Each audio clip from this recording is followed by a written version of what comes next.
Hi, I'm Kieran and this is Lewis. We both have autism and we're both on the spectrum. However, the spectrum isn't the same for everyone. Autism is non-linear and different traits affect others differently than they do to others. Being autistic myself, I had people reach out and say how relevant my content is, but I've also had some people say that their experiences with autism are different. And Lewis here has a stronger form of autism compared to mine. As my diagnosis is high functioning autism, otherwise known as Asperger's. Lewis here has autism spectrum disorder, which is slightly different, so we have different experiences. I'm Lewis. I managed to find Kieran's channel through YouTube feeds, and I reached out to him on Instagram and shared my stories with my issues I have compared to Kieran's. I shared him my channel so he knows all my interests and hobbies compared to his. So yeah, that's all. Firstly, what is autism and how do you think it makes you different from the average person? Well, it's just like I get judged a little bit different to other people. I just like, people can tell I have autism sometimes, but not all the times because it can be quite hidden. Do you feel like you mask a lot in public? Sort of, yeah, mask a lot, yeah. Yeah. And eye contact's an issue in public as well, so Yeah. yeah. For me, I feel like autism is, you still feel like a normal person, but everyday things just seem a little bit different, such as socialising. I feel like it's harder to talk to some people or understand social cues or emotion, or sometimes sarcasm goes over my head.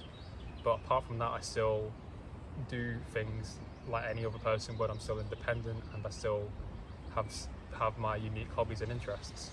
How does going in public affect you? So, not anymore, but when I used to go in public, when I was younger, maybe say 15, 16, 17, I felt like I was being judged everywhere I went because I was sheltered a lot from the internet and being streetwise and how to kind of go out in public without drawing attention to myself. So I was always very conscious about what I was wearing, how I was acting, where I was looking, because I feel like everyone would be looking at me. And because my social skills were so bad, I didn't really want to interact with anyone, so I wanted to stay out of sight and basically have no eyes on me usually. But recently I got a lot more confident in going out in public and just really not being afraid of what people think of me, really. Do you feel like autism affects your independence? It can affect my independence, but I'm doing independent living now, so I'm quite good with that. So yeah, I've built my confidence, so I am coming along nicely. I've been independent for 5 years now, so yeah, I'm coming along nicely. When did you move into your house? I moved in 5 years ago in April, so first few weeks was a bit daunting, it felt strange, but I still got used to it, and I do like my own space, so and I can do what I want. It's nice. How does it affect dating? My dating's been quite all over the place recently, but I feel like it doesn't affect me as much as it could do to others, because I'm quite confident and I'm not insecure about anything, so I can carry myself confidently. But I feel like actually like socializing and reaching out to talk to new people is a lot more difficult because I tend to get attached to people quite a lot, so speaking to new people and creating new bonds with people can be quite tiring for me. Not necessarily really like embarrassing or hard to do, but it can be quite tiring for me to try and build up a new connection with someone because I like to know a lot about them, and when I start talking to someone new I kind of get very like attached to them in a way where I'm not like attached, but I kind of like single them off in that I'm going to be like giving them a lot of my attention instead of just keeping my options open. So that kind of like runs me into a few issues. Do you like doing the same things over and over, such as your diet, your hobbies and your schedule? Well, my hobbies, I do repeating loads of stuff. I can watch TV shows over and over again. I can watch YouTube videos over and over again, like Kieran's as well. Yeah, so his analytics will be growing from my views as well. Yeah. So I like supporting other people's content. So yeah, Do you tend to like hyperfixate on the TV shows you watch and I stuff? do. Yeah, and I talk about it on Facebook a lot, and then other cast members do reach out to me as well, and they say how nice I am. Feel like anyone judges you for your interests or how much you speak about them? Well, sometimes if I go on about it too much, people can get a bit boring of my conversations. Yeah. Me personally, I don't get affected by autism physically, such as I don't stim or get affected by light sounds or loud noises. But are you the same? Do you get affected by I light? get affected by sounds, sirens, stuff like that. Yeah, very like high pitched. High pitched stuff. I'm not so bad with lights because I have disco lights, but lasers can definitely affect like my epilepsy and that, as well as my autism a little bit. What happens when you get distressed usually? I go into a meltdown basically. Yeah. And then typically, like, how long does it take you to get over that? It can vary. Aye. Like last week, I think on a coach it took about a good 15 minutes for me to calm down once it broke down. So yeah, that was my biggest meltdown for a good while. Yeah. Are you very logical? I'm very logical, yes. I like my schedule to always be well thought out. I like knowing what to do at the exact space. I don't really like doing things all at once. I like to get one task out of the way first and then the next one. So I'm very like step by step in that sort of area. I don't tend to get very emotional. That's another part of being very logical. I like to see things as black and white, as very factual, which means that I don't sometimes get along with some people because I'm very like truthful, but I don't tend to like hurt people by saying like what I say. It's just how my brain works.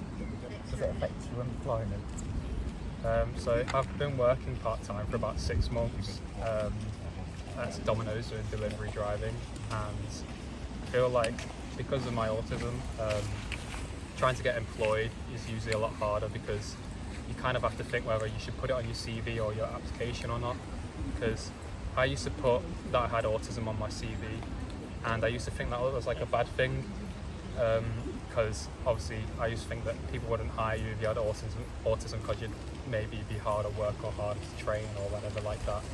But no, I feel like it actually gives you more opportunities because people want to give more opportunities and find out how autistic people actually work, and that we're not actually that different from normal people, and that we should all have a chance at things, and we have different strengths and weaknesses compared to, I don't know, normal people, because we're not that different after all. We're basically all the same, aren't we? Yeah. Yeah, that's how we've got on really well. Did your family and friends notice you had it? Did you have to tell them? So I got diagnosed very early at the age of 7, which is very, very early, as most people tend to get diagnosed a bit later. But my family always kind of knew, because I was very shy and awkward as a kid. I wouldn't really speak a lot. I'd kind of be a bit silent in the corner, probably playing with Legos or different action figures and stuff like that. But my friends never really knew. I kind of had to mask it a lot in high school and college and also university. I'm fine telling my friends, but like before I would tell them, they never could actually tell that I had it, because I just masked it so much in a way that I tried to just act normal. I tried to suppress the interests. I tried to be confident in social situations, or if I couldn't be confident, I just avoid them altogether. So people never really got enough time around the real me to actually figure out that I actually had Asperger's or something that was apparently wrong with me. But yeah, whenever I'd tell someone, they'd always say, "Oh, I never knew you had it," to be honest. But they always say, "Oh, you don't look like you have it," but obviously it's not something physical, is it? It's something mental. So Do you get external support for your diagnosis? So yeah, I do get support from the government. So I have a personal assistant who helps me out with independent living, but recently I've not needed the support as much. I can live independently very well, and I just do checkups every now and then. Yeah, I get support in that way. I also get support financially from a personal independence payment, so that helps me become independent. It helped me pay for my car, my accommodation, and yeah, it just helps fund my interests. What about yourself? I'm the same, to be honest with you. I don't really get much support from like meetings and that because I'm quite independent. So yeah, I'm coping very well, mate. Yeah, I just feel like I need to build my confidence up and try and get out a little bit more with my life. Yeah.